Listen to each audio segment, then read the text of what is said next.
Hello everyone, শুভ দুপুর। তো আজকে অনেক রকমেরই রান্না করেছি আর সুন্দর করে সাজিয়েও নিয়েছি। এবার খেতে বসবো।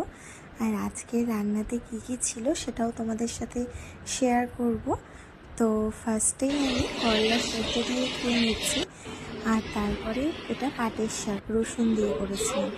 এবার খাচ্ছি হচ্ছে আলু ডিমের ভাজা, আর এখন খাচ্ছি চিচিঙ্গা পেঁয়াজ দিয়ে ভাজা।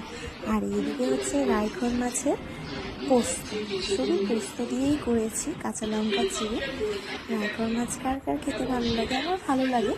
হ্যাঁ, আর এদিকে বাম মাছের পুরো কষা কষা করে ঝোল করেছিলাম, আলু ছাড়াই।